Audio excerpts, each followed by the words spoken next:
The balls featured in this video were provided by Legend Softballs. The high-performance Legend 2 centerfire is the standard for performance and durability in the softball world. Also presenting the new Sure Grip silicone-impregnated leather-covered Reptile Series. They're easy to grip when wet, and the cover is impervious to the elements. Combined with the centerfire core, these balls go the distance. Like to watch softball videos? Contact Big League Softball. Over 200 game tapes of Super Major Softball, including the Wendell Ricard Instructional and Highlight Tape and the Smoky Mountain Classic Highlight Tape.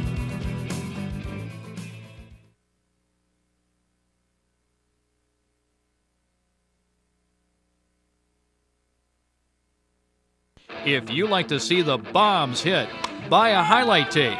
If you want to hit the bombs, learn from the system. Those who have used this system routinely report increases of 50 feet or more on their home runs, with a consistency that they never thought possible. The reason for the success lies in the video's basic simplification of the swing, focused into several elements that are key. One major key is the tomahawking snap of the wrists, which give a second level of lightning-fast bat speed, as well as a radical cutting action, which creates underspin and lift, propelling the ball like a golf shot. Secondly, we teach you to understand and utilize the proper body angle of attack, which enables you to loft more balls and eliminate topspin line drives and ground balls. Understanding and use of a few major keys will let the other elements of the swing fall into place naturally, without having to overanalyze or become too mechanical. Our daily drills will enable you to see a big difference in your first batting session and a complete transformation after just a few weeks. Although we feature enhanced slow-motion analysis of A through super major players, this video is geared toward the serious recreational player. We use recreational players, not pros, to demonstrate swing mechanics and to show just how well some average league players can hit when the right technique is utilized. Video includes instruction, drills, insider training aids, do-it-yourself video analysis, and comparison. Also, some awesome displays of home run hitting, including small guys who can hit bombs. See your name inscribed on the next league home run trophy.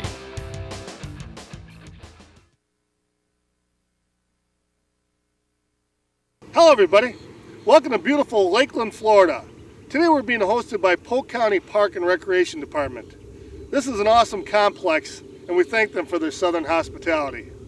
While there's 2 feet of snow up north, here the grass is fresh and green, just like the start of the new softball season. I'm Ken Van Bogart of North Star Productions. We'll be presenting to you today our third in a series of softball videos. The first video we produced for Steels in the early 1990s was a promotional tape for them with some instruction by Dave Neal Jr. Our second tape, one that was written and produced solely by North Star, came out 2 years ago and has become a bestseller. Learned to hit a softball 400 feet, took a look at 6 of the longest hitters in the pro game. These athletes gave some insight as to the techniques they used in hitting softballs up to 535 feet. They entertained as well as educated the softball viewer. These guys could flat out hit bombs.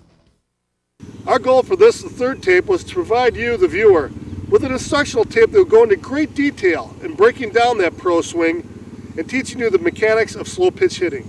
We surveyed recreational players on what they wanted to see in this video, and the response was a system that would help the recreational players learn the same mechanics as a pro player. You know, you can't improve unless you practice, but if you practice a technique that's flawed, you'll only reinforce a bad swing, and in the end, a vicious cycle of inconsistency builds. You lose your confidence. You become unaggressive at the plate, and you struggle to make solid contact. Eventually, many rec players get frustrated and quit. Today, we hope to set you on the right path to hitting and enjoyment of the game like you've never had before. The final goal of learning this system is to hit more home runs. Home runs that are hit farther and with more consistency. We are going to spend 50 minutes of this video trying to teach you to hit to the other field or to hit singles. There's other tapes out there that do a good job with this aspect of your game. Our basic goal is to improve your average, and that average is a home runs per bat ratio. That's the sign of success for a long ball specialist. But imagine if you're hitting a home run every 2 at-bats. That alone is a .500 average, so you know that your batting average will skyrocket. You're going to learn that technique is what gets the ball over the fence, and you don't have to be big to crank out home runs. While size, strength, and speed will help you hit farther, any average man or woman can hit home runs utilizing the right swing and today's harder softballs and multi-wall bats. More importantly, you must start with an open mind and be willing to consider changes in your swing that have been causing trouble from the first day you swung a bat. You must be willing to take an unbiased look at your swing and realize that although old habits are hard to break, you can start to focus on what it takes to learn and execute the proper power stroke. The system we're teaching today is not one that we invented. Almost every idea, training method, and technique has been gathered over the past 8 years from not only the best super major players, but also from local players that dominate their region. We all know hitters in our local county or city league that are good because they've been lucky enough to naturally pick up the basic concepts of power hitting. For them, it is a natural swing. While you may practice until your hands are bloody stumps, you just never seem to get much better. These other sluggers never seem to hit extra batting practice, yet they are consistently launching home runs with ease. They are instinctive, reactive hitters who just get up there and swing hard, cutting through the ball. These are the grip it and rip it hitters. Many recreational players try to concentrate on 10 different things at the plate. They become so mechanical they can't even put the sweet spot on the ball. I know players that formulate a new theory every time they get hot at batting practice or in the game. They make a little adjustment which works for a while, but inevitably the swing fundamentals break down again. In a lot of ways, the softball swing is like your golf stroke. After you make the first technical mistake of the swing, all other adjustments of the swing work to correct that, rather than having a free-flowing power stroke that is effective and natural. Only when you understand the swing fully and learn to focus on exploding the bat head through the ball will you too swing naturally and instinctively. To best teach this in an organized and easy-to-understand manner, first we're going to lay this out step by step, and then we're going to go back and we're going to review it using slow motion analysis, so you can understand fully how the swing looks on slow motion, and you'll be able to compare your swing to it later on. Then we will start to simplify and gradually show you how to shift your focus to the most basic steps of stepping, swinging, and snapping the bat head through the ball. You will evolve into an aggressive hitter, one who waits for a pitch in the power zone, then instinctively is able to explode the bat head through the ball. You're going to have to view videotape of yourself and compare it to the swings on this tape. I think it's important to note that viewing proper hitting technique on videotape can be deceiving. What you see can be interpreted in different ways, and often incorrectly, so we will also explain each stop-action shot in as much detail as we can. Why should you listen to our instruction? We're nothing more than average recreational players, but that can be a positive. We've stumbled through years of batting practice trying to learn the proper technique. Finally, we've come up with a system of teaching power hitting that explains all the elements of the swing, yet ultimately allows you to step up to the plate and swing naturally without having to think about technique. Okay, next say you learn the pro swing. Can you someday become a super major slow pitch player with a big salary and bat contract? It seems silly to ask, but you'd be surprised that if you're a good recreational power hitter with a decent base of strength and the correct swing mechanics, you'll find in batting practice that you can hit like a pro player at times. At the top end, with the best equipment and the proper swing, you'll be able to launch the ball. The best part is that you can improve at any age and any skill level. I'm 46 and my son is 16, both of us at the ends of a person's prime physical age. We have average athletic ability at best, but since learning the correct swing mechanics, we find we can hit fairly consistently and have greatly increased the distance we get on our longer hits. My son Brett has been lucky enough not to struggle for years with a bad swing, and as only a sophomore in high school, he can hit softballs over 400 feet. So even for us recreational players, a 300-foot fence combined with good equipment will make for fun batting practice and for dreams of some of you of making it to the big time. But batting practice has no distractions.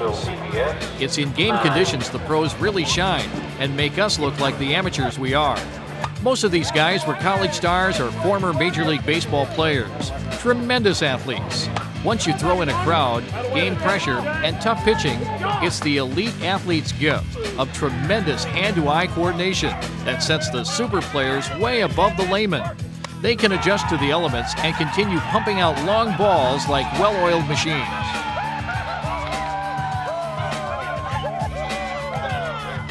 The better the athlete, the easier it seems for them to pick up new skills and to hone them to a higher level with ease. Some of you may indeed be good enough to play super major softball, but with good swing mechanics, you'll find that it's your natural athletic ability and desire that will determine how high a level you eventually play, rather than a lack of the simple fundamentals of the softball swing.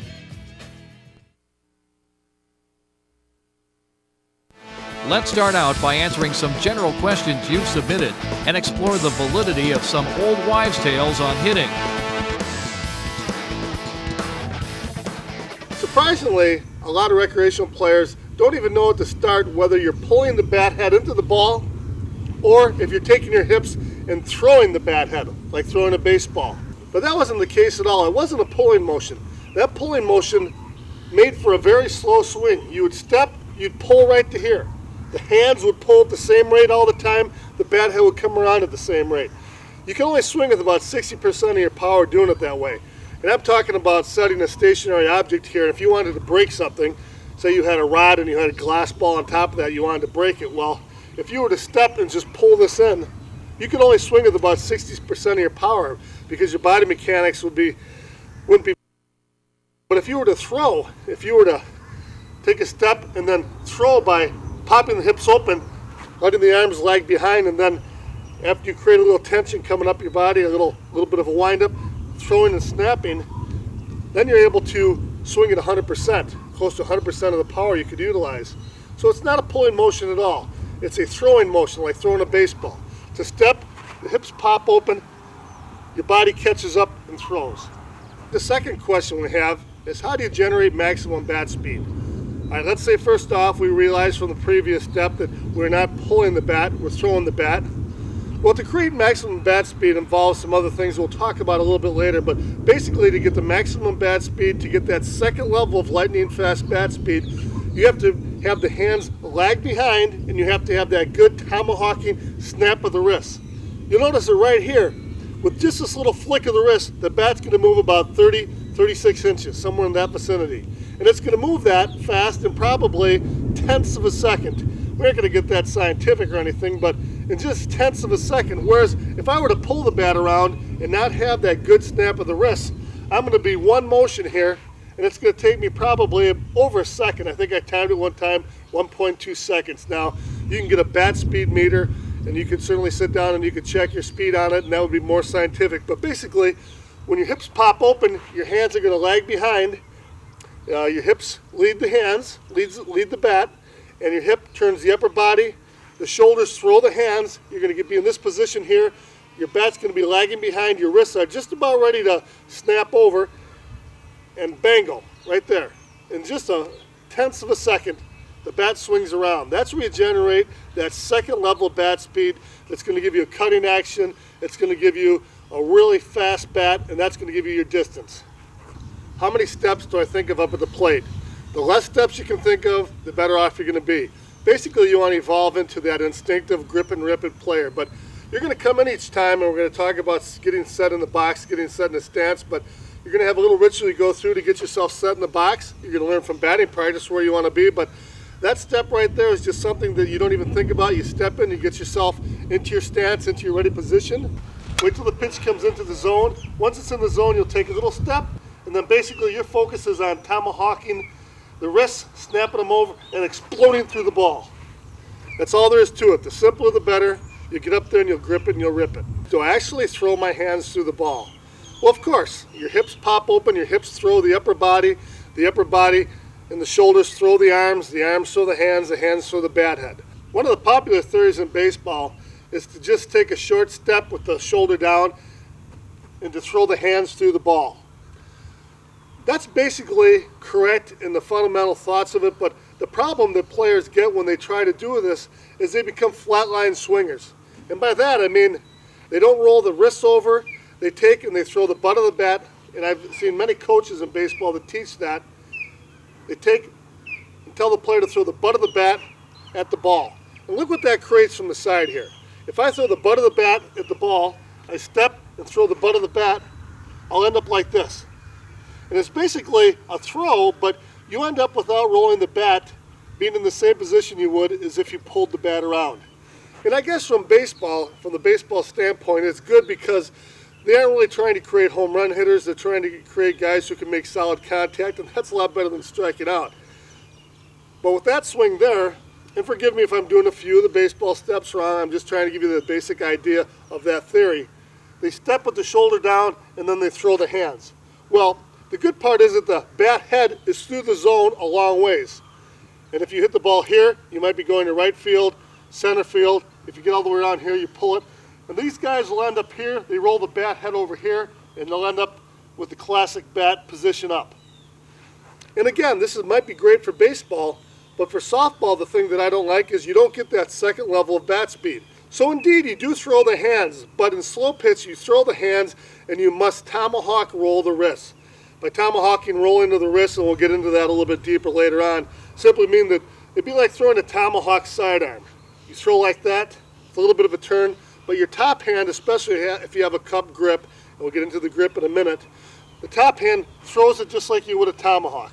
Or, for you fishermen out there, if you're just casting a fishing rod, it's the same motion, a little bit of a vertical flick. If you put the tomahawk in snap of the wrist motion together with that throwing of the hands, instead of coming here and stepping and getting this motion here, where you get no bat roll, where you get no extra level of lightning fast bat speed, you'll get this instead. You'll take and you'll snap it. And instead of hitting the bat, having the bat's position rather back here and hitting the ball back here, you'll step and the bat will roll through. You'll make contact probably here. And when you get to this position here, as your wrists are rolling, the bat's going to make contact as it's rolling. Just at the start of the snap, the bat's going to be generating that extra fast bat speed. You're going to be rolling in the bottom half of the ball. You're going to be cutting the ball. You're going to be sending it at the proper angle, and you're going to be getting a lot of spin on it with the extra speed. That's going to give you your distance. So again, throw the hands at it, but don't lead with the butt of the bat at the ball. You're going to end up like this. Instead, it's much better to throw the hands, but to roll both the bottom and the top wrist. When you get towards contact, when you get to the point where you're going to really snap the bat head into the ball, snap those and bring that as your focus into bringing the bat head into the ball. What produces home run distance? The speed of the rolling bat head striking the ball creates underspin and lift, thus producing maximum home run distance. Another factor that comes into play on maximum distance is setting your body angle. That's going to be determined by the angle in which the pitch is coming, whether it's high arc, modified, or flat arc. And basically, when you step, you leave your body angle at the proper angle of attack so that when you swing, you won't be stepping and then trying to hit a pitch that's up in the air straight down. Better yet, to keep your body angle correct, when you go through the other steps, you'll step and then you'll swing up at the proper angle to meet the ball. And again, you aren't golfing the ball up. You aren't taking a golf swing up like this. You're still swinging level or slightly above level each time. You're just adjusting your body angle so that you can cut through the ball at the angle at which it's coming down. That's going to give you a better strike on the ball than a cleave or a tremendous undercut on the ball. You can keep the body angle more vertical for lower trajectory shots. This is useful if the wind is blowing in or the fence is longer. The other option is to angle the body more during the swing to create more loft. This would be useful if the wind is blowing out and you want to get the ball up in the jet stream. This also works if you're on a shorter fence and you want to increase home runs by hitting more fly balls. Well, there's a couple sayings my batting practice partner Stump Larson likes to use in describing his own size and strength. His favorite is bulk is power.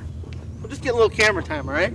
Well, let's take an overall look at how the swing works and how strength and speed will help increase the distance.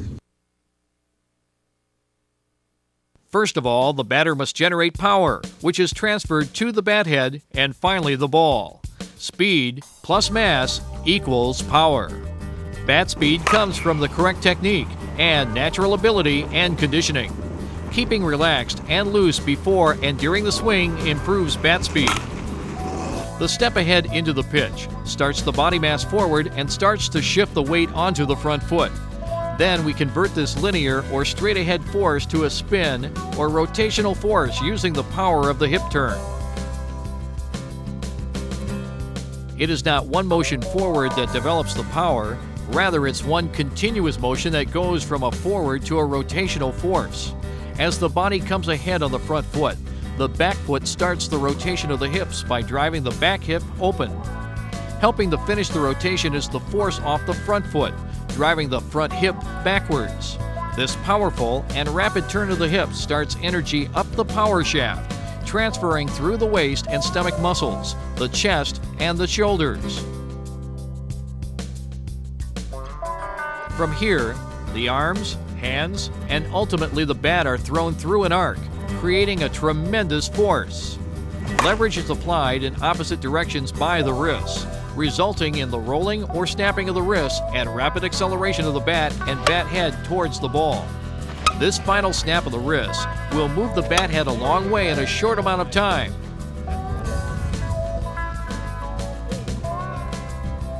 Thus, tremendous bat speed upon impact with the ball. With the mass of the full body behind the hands, we have generated substantial power. Stretching and flexibility allow for more body torque and speed. Mass comes from the weight of the person behind the swing, and of course, the weight of the bat. Thus, an end-loaded bat carries more mass at the end of the bat near the sweet spot. If you're strong enough and have good fundamentals, use an end-loaded or heavier bat for more power. Experiment to find the best combination of bat size and end load to use. Keep the bat light enough to control and maintain the optimum bat speed. Generally speaking, while it is great to improve your physical strength, conditioning, and flexibility, the quickest and most dramatic gains in distance will come from improved technique. The last detail in distance is the cutting action of the bat as it rolls into the lower half of the ball. Like an underspun golf ball, this creates underspin and lift. A rolling bat on impact will transfer the energy at an angle and cause underspin, sending the energy off the bat and into the ball. Of course, the faster you swing any single or double wall bat, the more flex you get from the bat on contact, and the more the bat wall will rebound back into the ball, adding to the speed and spin the ball has when leaving the bat. Granted, this is a simple explanation, but one that best describes the important details.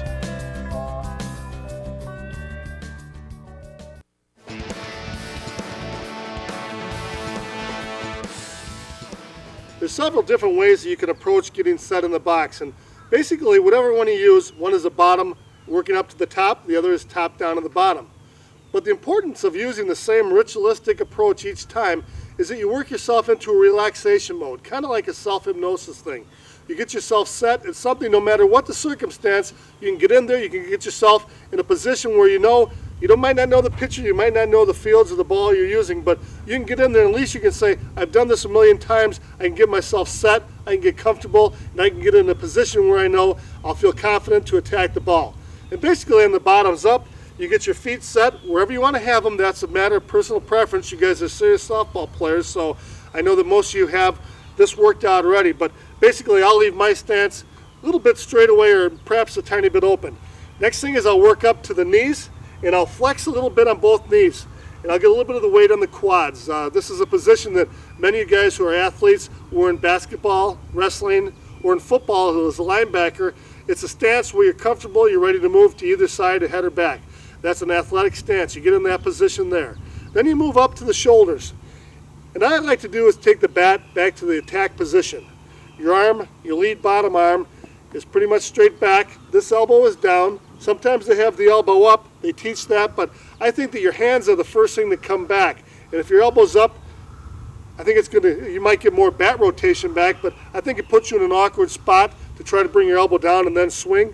So basically, I move my hands up into an attack position, and I've got a little bit more weight. For me, I've got probably 75% of the weight on my back foot, but I'm in this nice, comfortable stance, and then I set my body angle. And my body angle, of course, like we talked before, is going to depend on whether it's a flat, modified, or high arc. But let's say I'm playing modified, say 10 feet, something like that. I'm going to sit here, and I'm going to look up into that zone, right where I think my pitch is coming, and then I'm set. I'm going to position here where I can concentrate. I'm just focusing on where the ball is. I'm relaxed, but I still have some tension here, so I'm ready to spring into action. And when I sit down in this position, I can just look for the pitch, ignore everything else, and I'm ready to bat. And that way, when you walk into the box, you aren't thinking, oh, there's a big pit here, or there's somebody yelling from the crowd, something that's really distracting. Instead, you can sit in, take a couple deep breaths, relax yourself, get yourself set into the position again, and just look for the strike. Forget what the pitch is doing, look for your zone. When the pitch comes in, you can make that little adjustment, and boom, go right through it. I guess the next thing I want to talk to you about is the grip. And I know, again, you're going to have personal preference on this, but I've got a grip that I copied from one of the pro guys about 10 years ago that I loved. I used to go with the old grip, which was the grip of steel, as I like to call it, or as they like to call it, I should say. They had the knuckles lined up this way, and that facilitated rolling the bat over more. As they threw the hands and rolled the wrists, it would roll the bat over more. Now, if you had your hands like this, if you didn't have the knuckles lined up, if you had your hands like this, say that the beefy boy grip from a 4-H ball, you would throw your hands, and you could see that it would be very uncomfortable. It would be hard to roll the bat. So again, the Steel's lineup was probably the first revolutionary grip that I saw. You just grab it with your hand on, the other hand on top, knuckles lining up in a straight line, and then when you throw the hands and throw and roll the wrists, you're going to find that the bat rolls over pretty nicely. I guess the next thing that I saw was in the early 90s when guys started to lay one finger over the end, 2 fingers, and sometimes they would cup the whole hand over the end. This was basically to add some length to the bat, and secondly, to give a good base for what is called the pro style grip. Now, I'm going to demonstrate it by putting the little finger over the end, and then basically you take the top hand and you just grip your bottom hand. I saw one of the pro players do it in the early 90s, and I copied it. I basically take my pointer finger and then each finger, and I grab between the fingers on the bottom, and you'll end up with a grip such as this. And you can, it looks really awkward at first, but you can really dig in here hard, and you can squeeze with the thumb, and you can get a pretty good grip after a while. And the big advantage of this is that your wrists are so much looser. You can just whip that bat right around. And if you're throwing and rolling the hands, you can still tomahawk snap it the same way. This hand can throw over this way, this hand can give you that whipping motion. And combining the two together, you get a lot of leverage. This bottom hand is cranking that bat around like this, and this top hand is pushing it the other way. So one hand is pulling it down and underneath, and this hand here is driving it over on the top. And you can generate a lot of leverage that way. And that's what snaps that bat, that 36 inches, which gives you that snap of a bat in tenths of a second, which gives you that second level of lightning fast bat speed. So you can get a lot of leverage doing it that way. The disadvantage maybe to this is sometimes if you tend to pull the bat, you'll tend to maybe drop your hands down and have the bat head drop below parallel. Generally speaking, you always want to try to keep the bat head above or at parallel. You don't want to sit and drop the bat head here and then try to catch it up. Your swing is going to come up on top of the ball. So that's one maybe slight disadvantage, but I think that the advantage of it far outweigh any disadvantage you might have. Again, some guys I still see using the grip of steel with a pinky over the end. Some guys are modifying it this way, but I think that any way you look at it, you've got to consider taking batting practice and trying one form of these, because it's going to give you much more flexible wrists, and you'll find that the bat snaps over a lot easier, and you're going to have a lot more bat speed. And then once you go to it, you'll generally find you probably won't go back, because give yourself maybe 100 swings at it, and you're going to find that you're going to like it, or you're going to find some variants of it that you're going to like. We're going to talk about the focus of attack on the ball. And say again from batting practice, you learned that right here is where I want to make contact with the ball. That's where I want my pitch to be. So when I get all set at the very end, I'm going to get myself in position and I'm going to watch. I'm going to stare right into that zone, and I want to think, attack the ball in that zone. Anything else I'm going to ignore. So that when it comes time to actually swing, I can just take my swing and go through the ball. So that's the last thing in the approach you want to do, is picture that little zone of attack, and just stare into there and ignore everything else and try to, again, make it a self-hypnosis type thing. Get yourself relaxed and just concentrate fully on that one act of gripping and ripping the ball. So again, if you look at your zone of attack and ignore everything else, any other pitch that comes outside that zone, you'll ignore. You won't find yourself shifting the eyes from way up high to down low, and then all of a sudden at the last minute deciding to swing at a pitch that you can't hit. Keep your eyes focused on the zone of attack and ignore every other pitch. Next, after you're set in the box, we're going to work on the three major keys. And the first is a step. And basically the step enables you to start your motion forward. It gets your body moving forward a little bit towards the pitcher. It doesn't have to be a long step, 6 inches, 12 inches, whatever. But basically it starts your weight ahead. And with that step, you're going to find yourself out of your ready position doing a little bit of a conductor's dip with the hands. A lot of guys use this. Little conductor's dip as you step.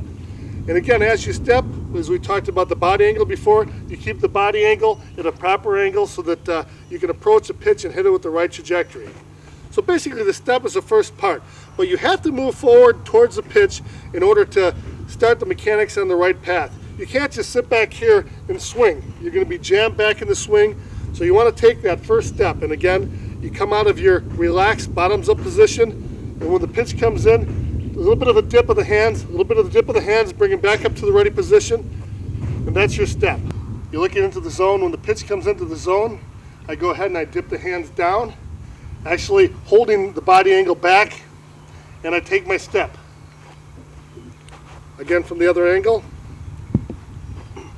And you'll notice when I go down, when I do my dip, I also do a little squat, a little bit of dip of the back leg. And I do this in order to keep the body angle. Now, you don't want to think about each of these steps. It's going to drive you insane, but if you go ahead and keep the body angle right, you'll do this automatically. You'll automatically dip the back leg when you set your body angle. For instance, I've got a pitch that's a little bit higher. I go to take my step, I drop down here, and I go ahead. That would be wrong. There's no way that I can swing up into that pitch. So if I set my body angle correctly, I'll dip the hands, and I'll angle the body. And what I'll find myself doing is all those good things that they always talk about.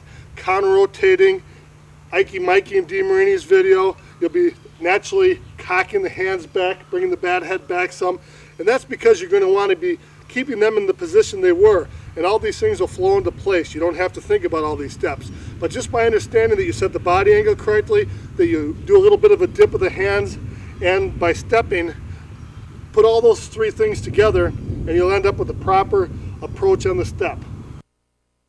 Even though we're breaking this down into 3 steps, the steps flow one into another, so it makes it kind of hard to just look at somebody statically doing this, but I'm trying to break them into 3 different steps so that I can show you each one individually. So you'll find out when we look at the slow action shots, you're going to see that smooth rotation. That's one motion, one continuous motion is how the best way to describe the swing. Basically, you go from the step to the pivot to the throw of the hands. Once you've taken that step, your body angle is set and your hands are back in the attack position, that's when you want to start your hip rotation. And basically, your back foot, you're still going to have the weight on your back foot. This knee's going to be bent. My shoulders are going to be held back, so they're going to be counter-rotated, just like it shows you in all the still action shots. I haven't thought about that. That's just happened naturally. But basically, I'm going to drive off of my back foot, and I'm going to drive off my back foot, and I'm going to pivot this hip. This leg is going to pivot the hip and turn it so that I'm facing the pitcher. When I'm in this position here, as I drive off this back toe, I'm going to drive this hip open. And at the same time, when I land, this knee will be bent a little bit, and it's going to help rotate the hips by driving back. So basically, it's going to be hip rotation like that. It's a drive off of the back toe, turning the back hip, and off the front foot, driving backwards to snap the hips open. And from there, it's like a power shaft. You're going to move up through the hips, you're going to move up through the chest, finally you're going to move up to the shoulders. And by this time here, your hips have snapped open, and whenever they say that the hips lead the swing, they're absolutely correct. The hips have taken and driven the power all the way up, and finally the shoulders have snapped open, and the shoulders have thrown the arms. And so you're going to be in this position here. The bat head is going to be way behind the hands. Actually, your wrists are probably just about ready to start rolling now, or have started to roll, but to give you an idea, if you freeze any good still action shot of a swinger, pro swinger, good recreational player, they're going to be in this position here. The body angle still looking up into the point of attack. You're going to have the bat head back, the hands are out front, the hands are loose and relaxed. This was not pulled around slow, rather the shoulders through the hands out front. And when I get to this position here, This is where you get that second level of bat speed. When I get to this position here, I snap the hands and snap the bat head through and make contact probably about right here. And that's going to underspin the ball. That's the third part of the swing. You get to this point here, this is your rotation's open, and you're going to snap. There's one focus that I have when I get to the plate, and that's this motion right here of snapping. All this other stuff is going to flow into place by practice. Now you can go back and look at the videotape and make sure that when you're taking your step that you aren't coming ahead like this, setting a bad angle. You can look at the videotape and you can say, yes, I'm doing this wrong. Or I'm just throwing the hands out and I'm hitting like this. I'm doing the Roman salute. I'm throwing the hands and the butt of the bat at the ball, but I'm not rolling it. And you can find your breakdown or where your mechanics break down at any point of the swing by looking at the videotape. But you don't want to go back through and try to pick up 10 different steps to create the swing. You're going to create that naturally. All you want to do by looking at the videotape is to say, yes, I'm doing this correctly or I'm doing this incorrectly. So again, the three major steps, once you get set in the box, are to come back, do the step, and then open up the hips by driving off the back and front foots to get to this position here. And once you're in this position here, you go ahead and you finish the swing, and this is the best part about the swing. This is the fun part. This is the part where you really concentrate on the snap. The snap and the rolling of the bat. And this hand here has to snap over and under, and this hand here has to drive over. Again, as we watched before, we're creating a lot of leverage here by taking and driving the bat head here, and this hand here is helping to just pop it forward. This hand actually is doing a little bit more guiding because it has to roll over, but you can just see that this takes the bat head and puts it on the ball.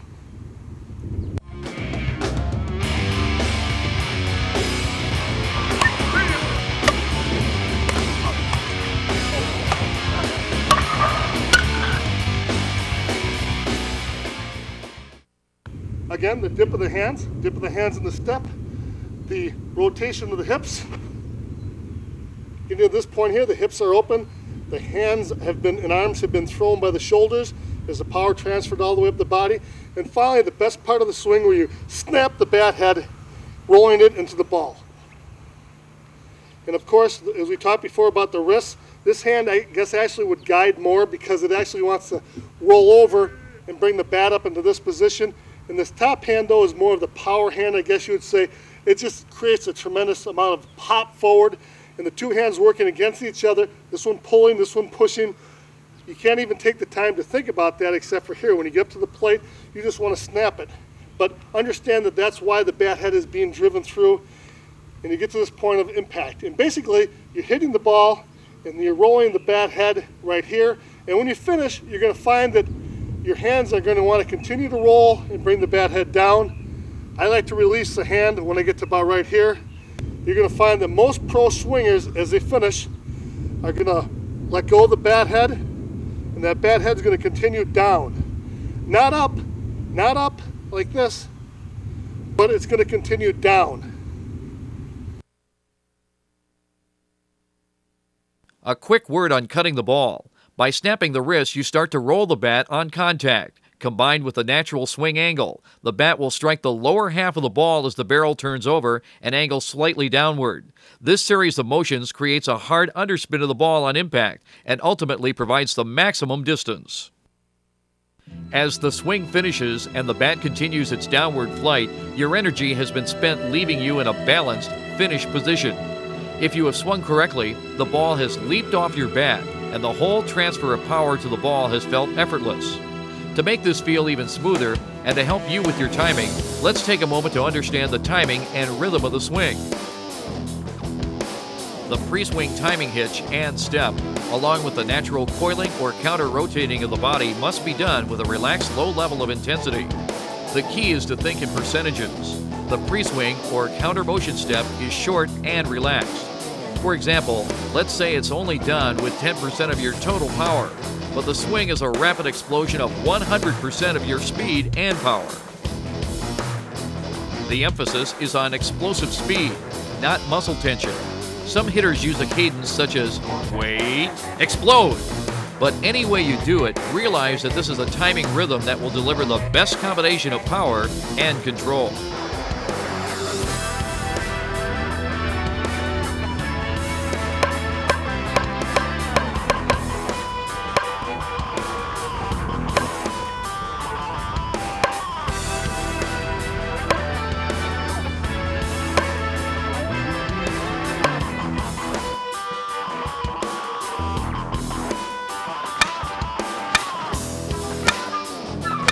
Many rec players try to load up on the pre-swing with the mistaken assumption that it helps you hit farther. Watch these swings and understand that it's a short, relaxed pre-swing that sets the table for your best controlled explosion into the ball.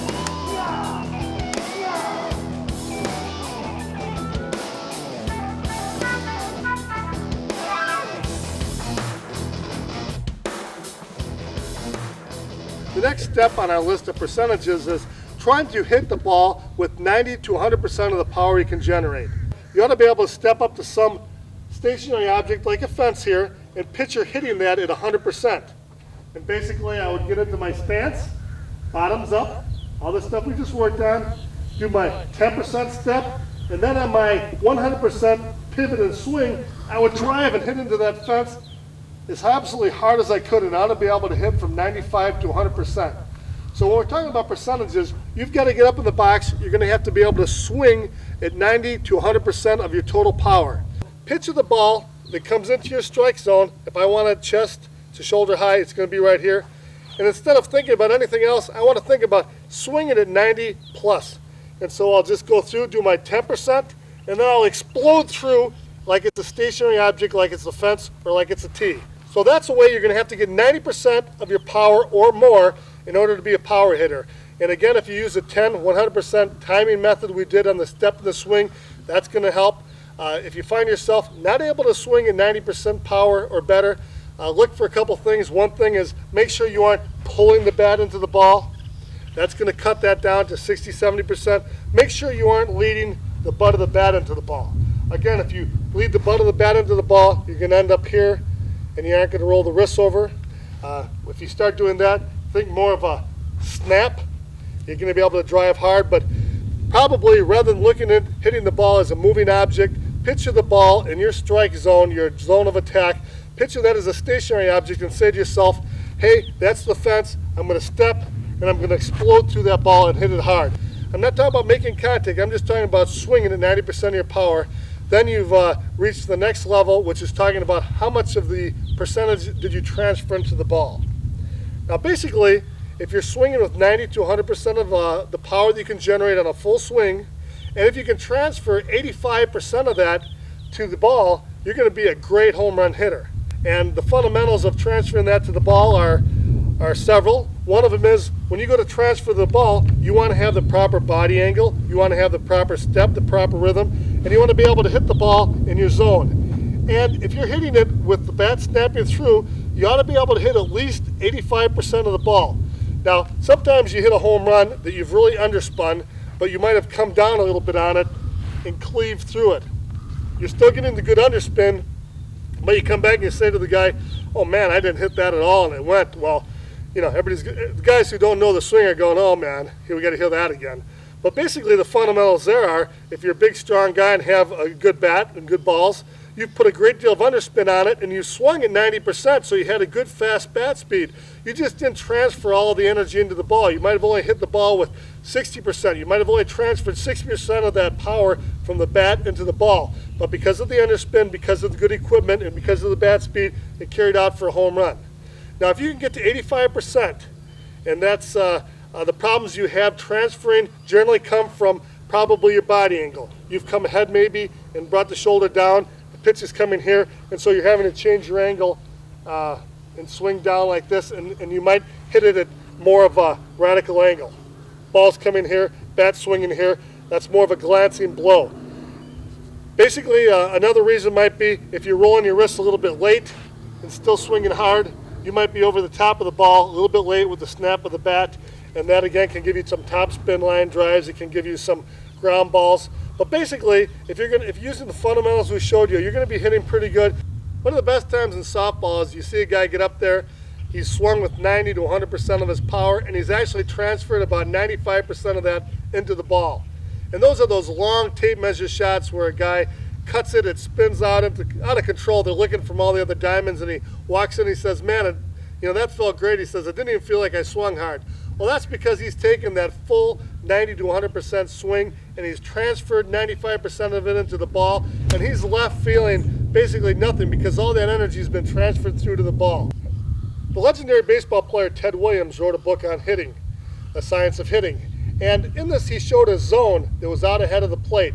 And in that zone, which was a rectangle, in the center, it maybe had an average of 420. And on the outside corners, maybe 230. And that was your batting average, theoretically, if you swung at balls in those areas.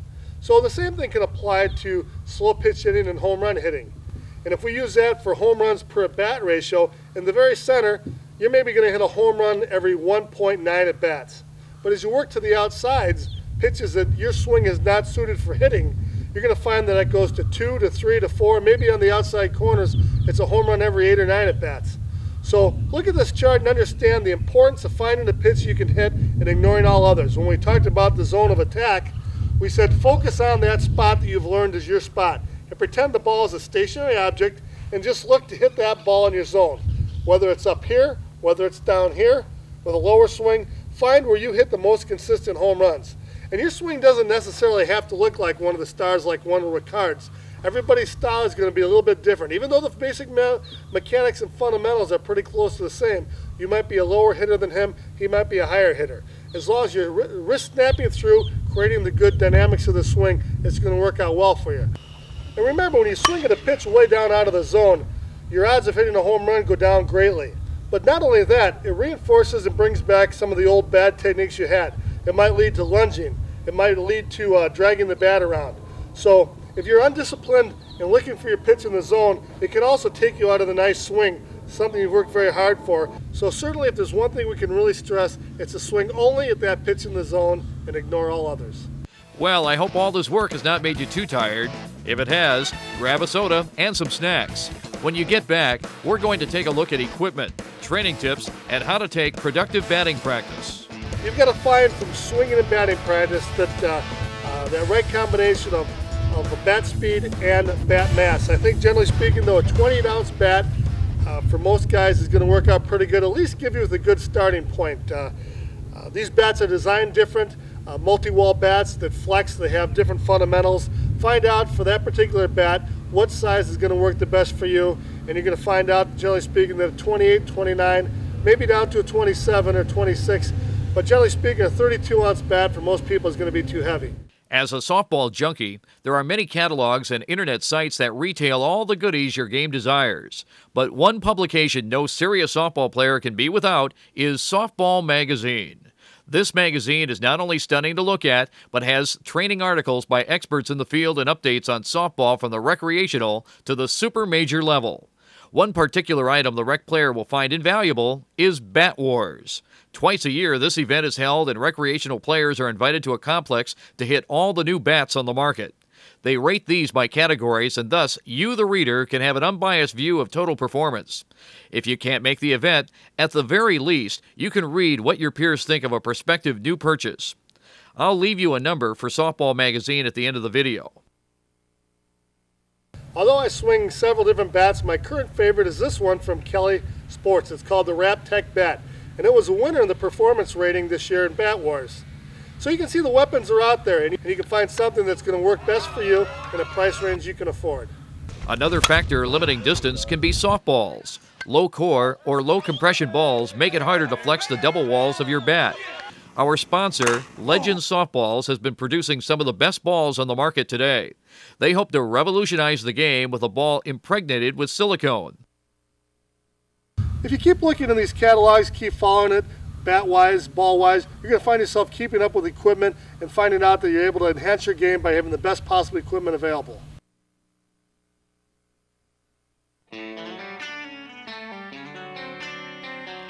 Your batting practice partner is critical.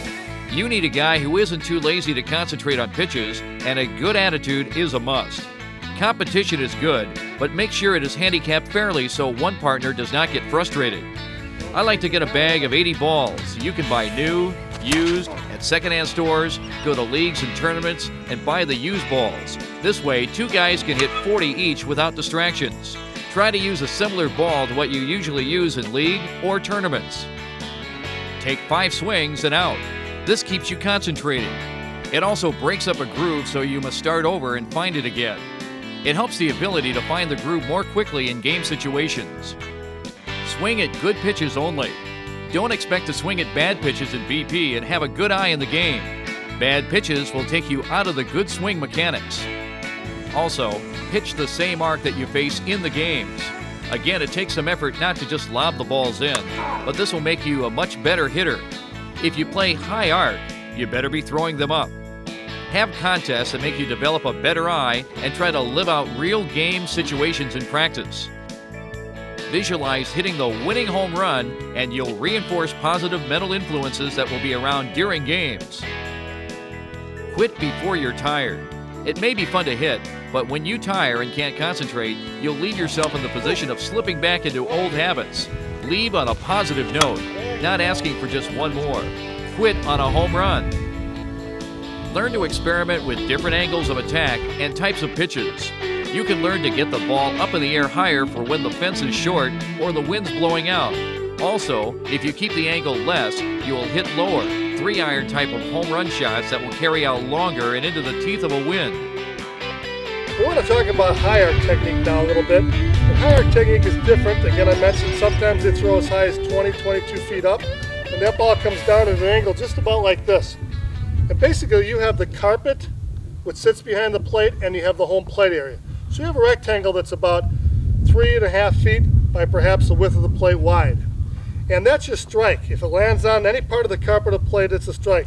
So some guys like to sit back in the box where they can see the pitch come down in front of them, and that's where they like to take that little timing step walk up and then power through the ball. Basically, any pitch that's short for you is going to look good coming in. If you have to sit back here and wait for a pitch to come right down into the zone, it's going to be very hard to get any kind of a swing because you can't step ahead and you won't be able to swing at the ball. So your zone of attack is going to be right here over the heart of the plate. That's where you should pitch to the ball, about right here. And basically, if you want to step, well, then get back even a little bit further. Do your step, get your weight back on the back foot, and then your mechanics are going to be just the same as we've talked about earlier in the swing. It's going to be exactly the same step and swing. The only other big difference is going to be the body angle of attack. And the body angle of attack in high arc is going to be extremely more radical. So again, probably the only huge difference between the two swings are the body angle of attack. And again, by watching Paul Seisse, you see that he really lofts the ball up in the air. He's able to drive a lot of home runs, maybe not with the maximum distance, but certainly he hits a lot of home runs by getting it up in the air and hitting it consistently anywhere from 270 to 320 feet. And again, that body angle when the ball comes down, still swing the same, but angle it up so you can meet the ball closer to a level plane and you aren't going to hit so many glancing blows. Batting practice. This is where you can really have some fun and improve on your technique. My usual BP partners are my dad and our friend Stump. Like you viewers, we love to hit. And today we have a very special treat. We get to hit in the beautiful Minneapolis Metrodome. One important point we want to make is you can never improve unless you videotape yourself taking batting practice. That way when you play it back in slow motion, you can see what you're doing and compare it to the pro swings on this tape and go ahead and try to figure out what you're doing right and what you're doing wrong. But that's the only way, by videotaping your swing, that you can tell what you're doing and the only way you can get on the way to improvement.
Well, here's the hitter's report card, the videotape of our session.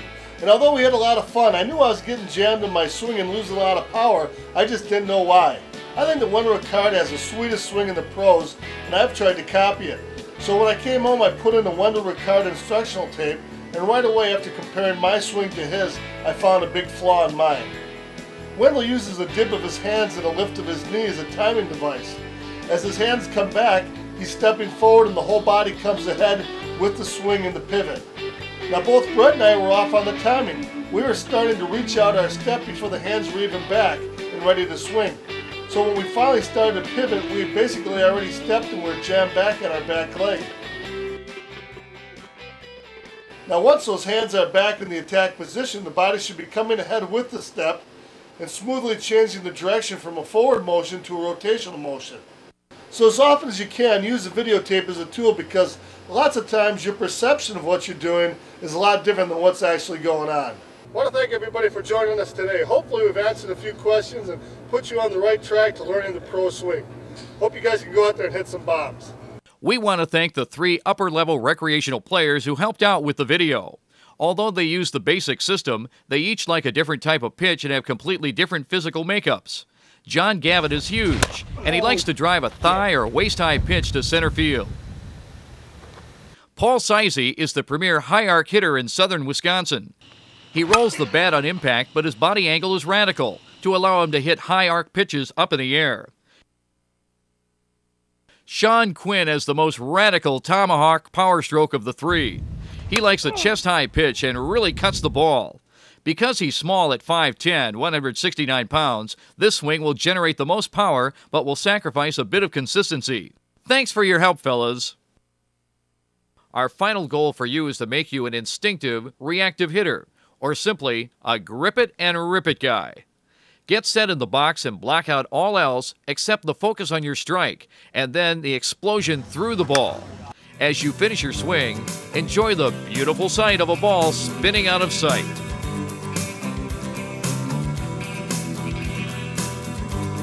A lot of serious ball played out here, but there's a lot of people that benefit from the generosity of the Crystal Frolics Committee and the Crystal Lions and a lot of the other local organizations, Crystal VFW. It's a fun weekend of play. Everyone looks forward to playing at the Crystal Frolics in Minnesota.